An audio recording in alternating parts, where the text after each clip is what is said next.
Hey Capricorn, this is your bi-weekly reading. So we are taking a look at how we can best work with and utilize the energies of this particular lunation in the best way possible, in a way that will ripple effect out and benefit us in the best way so that you are working with the current instead of against it, right? So we are looking at the waning phase of the month where we are going from full moon to new moon. So the full moon on September 29th in Aries in tropical astrology to October 14th for the new moon in Libra. And also that same day, we are going to have the first eclipse in eclipse season. Yes, eclipse season is upon us once again.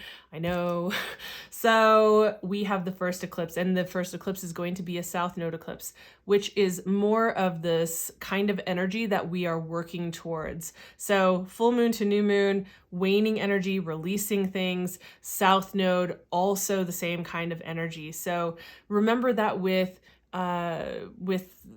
eclipses, there are it heralds great beginnings and brings and ushers things in, but it also ushers things out. And sometimes we can avoid some of the more sharp points of that by being proactive and looking at where we could be paying attention to what needs to be released or cleared out or wrapped up, right? When I say released and cleared out, it doesn't mean you need to get rid of people or projects entirely. It could mean hey, this project, part of this really just hasn't been working. I need to scrap part of it and go back to the drawing board. It could mean having a completion conversation or clearing conversation with someone in order to clear that out, right? So just think of it in those terms. Now we have the 10th house showing up for you. How appropriate is that for a Capricorn? It's very stereotypical Capricorn. Let's also pull, before I get into that, a card to let us know how you can best work with this energy. Some spiritual advice, if you will. All right. Interesting, Capricorn. So sorry, I'm such a goofball sometimes. I love it. Okay, so this is what we're looking at, right? What area of life would be a linchpin point in life where if you were to do some inventory, investigate, sit with, and sift through and find what is not in alignment, what is in alignment, what things are just not working, what things need to be wrapped up, right? Conversations, all those things that I explained.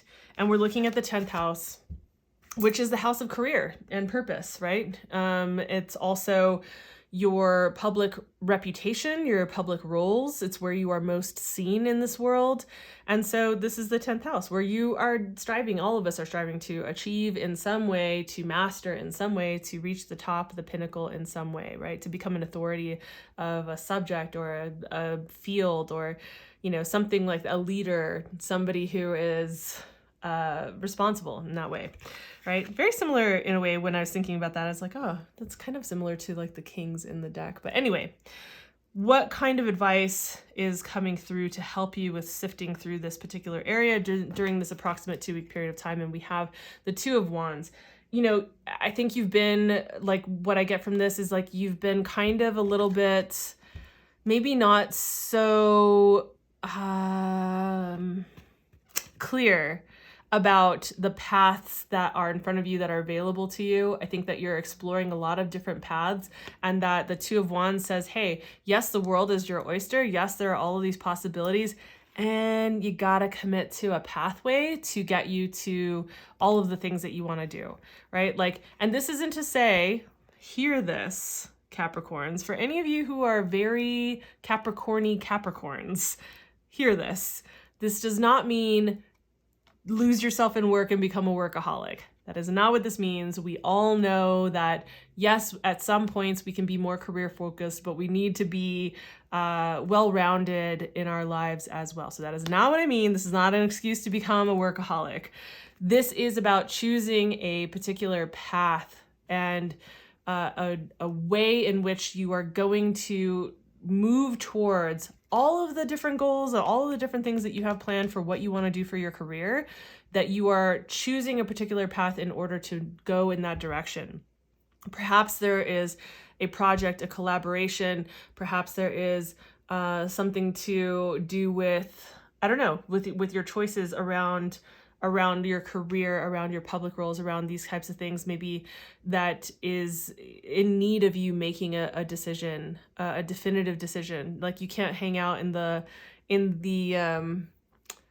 what is it called? Was that purgatory? Like you can't hang out in that in-between space, in these liminal spaces. You're going to have to start to make some concrete decisions. And the reason for that being that the card that comes right after this is going to be the Three of Wands. And the Three of Wands is like, okay, cool. Now it's time to start putting your plan into action. So, you can't start putting your plan fully into action unless you have actually decided on what that path looks like. So it seems really obvious. It seems really common sense. And even though it does, as it goes in life, there are times where, we think that we're being focused and we're not necessarily. So if there are any things that are needing to be tied up or needing to be cleared out or that are not quite in alignment in the world of your business, your career, whatever it is in your workspace, then I would say that this is a time to actually address that. This is a time to have the conversations that you need to have. I would encourage you to be open. Like the thing about the Two of Wands is that it really is like open to the world is your oyster. There's so many different possibilities. Don't lock yourself into one way of going. This is like, it's about choosing a path to go in a direction. That doesn't mean you're not going to have detours along the way. That doesn't mean that it's going to go according to plan exactly. It just means that you need to commit to a certain path and also not be rigid. Like this is not about being rigid. It's not about being a workaholic, right? I really want to get that across. I feel like there are a couple of you out there who will watch this and go like, oh, that's an excuse for me to just dive fully into this, right? So I hope you get that message. I hope that feels clear. I think that there are probably some really great things on the horizon. And when it comes to, let's say that you are a multi-project person, I have a hard time narrowing it down. So if you are a multi-project person similar to myself, and this is like, oh God, like how do I actually choose? I would say, are you really focusing on and putting your energy, your time, your attention into the pieces of, let's say that you're an entrepreneur, like your business, that are going to be the ones that really move your business forward? Like which particular moves would actually benefit multiple areas of your plan or your path, and focus your energy and attention on those? Like, or are you spending, like, this is something for, that I've had coaches in the past tell me and call me out on, which I used to do in the past, which is like, I would start to focus on like, well, I want to create a website, or I want to like, I want to write like this bio out or whatever. And I would start to focus my attention and time on things that didn't really, they weren't the things, while they were like a part of the business, they weren't the things that were actually going to move the business forward. And so that's what I mean is like, are you putting your time, energy, and attention into the pieces that really are going to move you forward? Or are you kind of like, you're working hard, you are doing a lot, like you're doing a lot of different things, but none of those things are like the really key pieces that are really going to move things forward. So pay attention to that. I hope this was helpful. In the next couple of days, the astrological highlights for the first half of October will be out. Also the monthly videos, which go over the entire month, the beginning, middle, and end of the month, challenges and spiritual advice and whatnot. So those are longer videos. Those will all be out. And if this was insightful, if this was helpful in any way, please give the video a like. It really does help me so that I'm shown in the algorithm to be someone who they want to put in front of other eyes. It does help me as I'm building this channel. And if you haven't subscribed, why not do that? And also hit the notification bell while you're at it, because it will mean that you don't miss any of the videos that are on the horizon. And I do have some stuff planned, possibly for after the holidays. So thanks for your time. Thanks for being here, and I'll see you in the next video. Bye.